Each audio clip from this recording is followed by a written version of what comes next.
মানুষকে ভাই দুনিয়াতে চলতে গেলে কয়েকটা জিনিস লাগে। কিরকম জিনিস লাগে জানেন? যে পৃথিবীতে চলতে গেলে মানুষকে চলার একটা নিয়ম নীতি আছে। কিরকম আছে? ওই একটা লোককে বলছে ওর বেটা যে আব্বা আমি বিদেশ যাব, দিল্লি পাঞ্জাব কেরালা বেঙ্গলোর খাটতে যাব, বিদেশ যাব। তো ওর বাবা বলছে দেখ বেটা তুই বিদেশ যাস না। বলছে কেনে জি আব্বা? বললে বিদেশ গেলে বেটা কয়েকটা গুণ লাগে, গুণাগুণী গুণ একটা বুঝতে পারেন তো?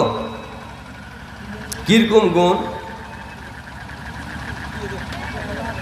যে লেখাপড়া খুব জানতে হবে, যারা লেখাপড়া থাকে ভালো শিক্ষিত ছেলে ওরা বিদেশ ঘুরতে পারবে। তোর বাপ বলছে বেটা তুমি তো লেখাপড়া কিছু জানো না, কেমন করে বিদেশ যাবে? তারপরে আর একটা গুণ থাকা দরকার, চালাক হতে হবে খুব, যা স্পট মানে খুব চালাক। তাহলে চালাক যদি হয় তো চালাকের দ্বারাই বিদেশ করা যায়। তো তুমি তো ফের একবারে হোঁচলার দল হোঁচলা, মানে তো চালাক মানে তুমি তো সিধা চাংড়া। ওর বাপ বলছে বেটাকে উচ্ছেদ করছে।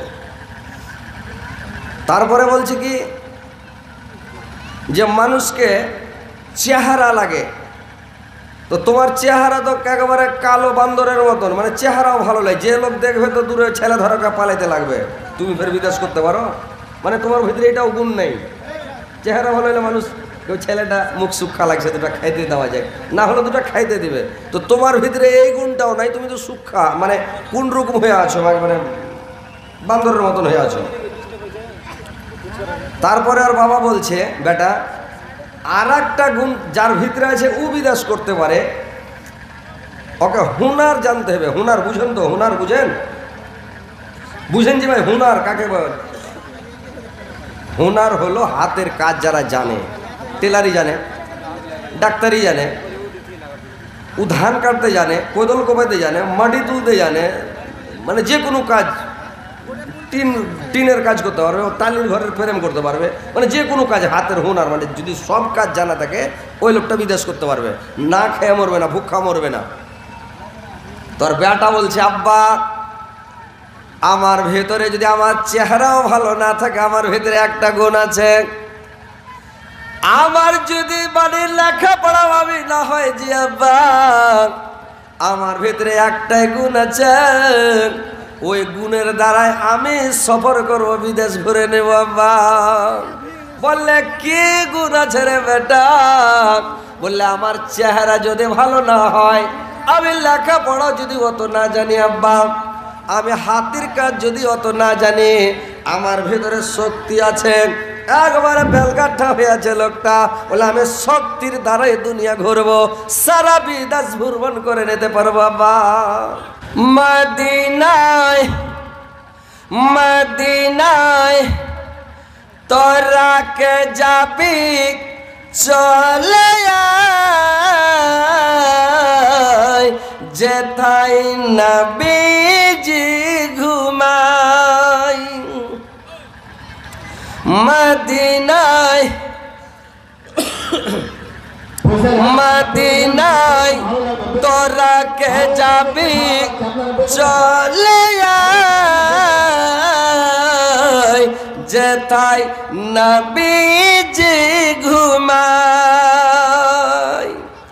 নবীজির দুধ মাখ নমতার হালিমাক, নবীজিকে পাহারা দেয়, যেথায় নবীজি ঘুমায়, যেথায় নবীজি ঘুমায়। মদিনায় মদিনায় তোরা কে যাবি চলে আয়, যেথায় নবীজি ঘুমায়।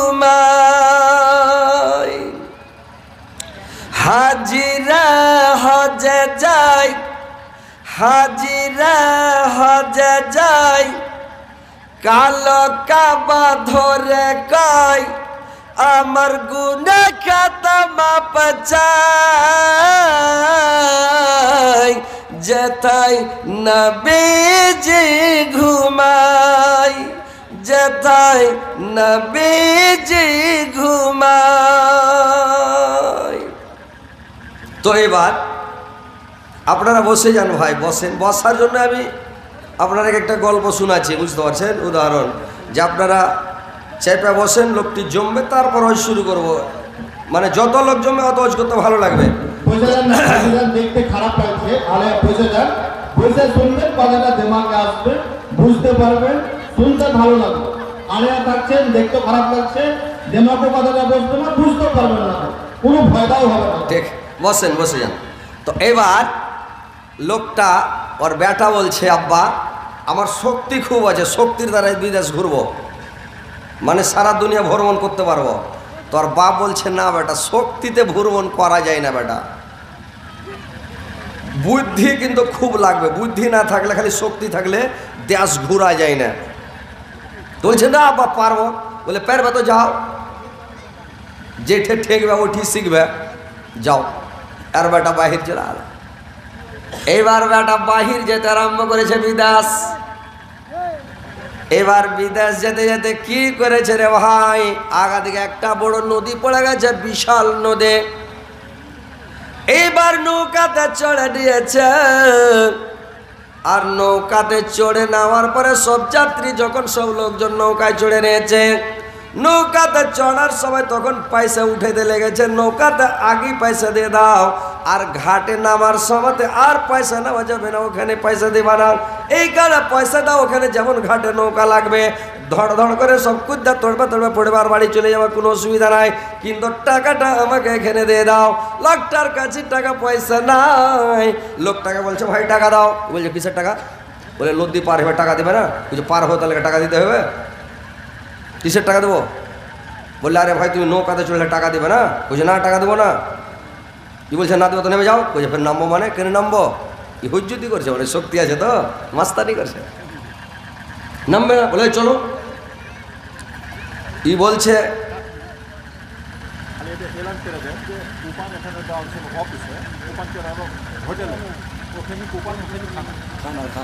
তো সে কুপন যে হোটেলের কুপন, খাবার যে কুপনটা এখানে অফিসে দেওয়া যাচ্ছিল, ওই কুপনটাকে হোটেলের পাশে করা হয়েছে। যার খাবার ইচ্ছুক আছে ওখানে পৌঁছেন, কুপন নেবেন, খাওয়া দাওয়া করেন।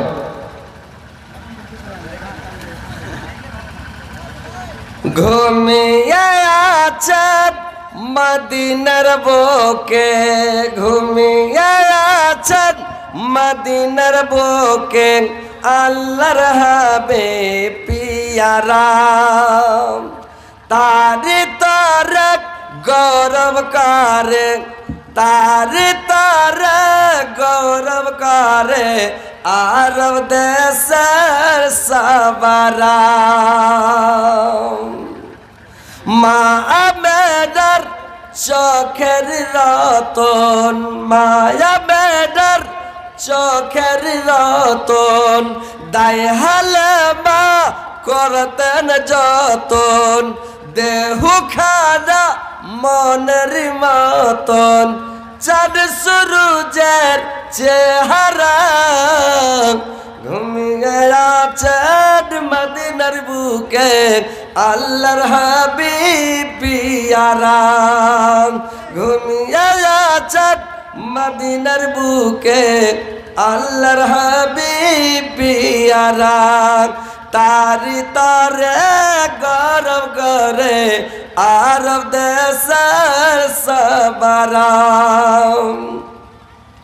ক্লান্ত দেখা হুজুরের আমার, ক্লান্ত দেখা হুজুরের আমার, মার বৃক্ষ দিতা ছায়া, সূর্য চন্দ্র দুই খণ্ড হলো, করতার কেবল ইশারা। ঘুমিয়ে আছেন মদিনার বুকে, আল্লাহর হাবিব পিয়ারা। তারি তারে গৌরব করে আরব দেশের সবারা। এবার ওই নৌকাতে চড়তে যাইয়া ভাই হুড়াহুড়ি লেগে গেল। ও পয়সা দিবে না, নৌকার মাঝি পয়সা নেবে। এবারে কি করলো, মারামারি লেগে গেল। মারামারি লেগে গেল তো মাঝিরা 2-3টা লোক ছিল, সবকে মাইরা লোকটা হুঁসড়ে দিলে একেবারে। তাকড়া লোক দিছে একেবারে ফাঁট একেবারে দিছে।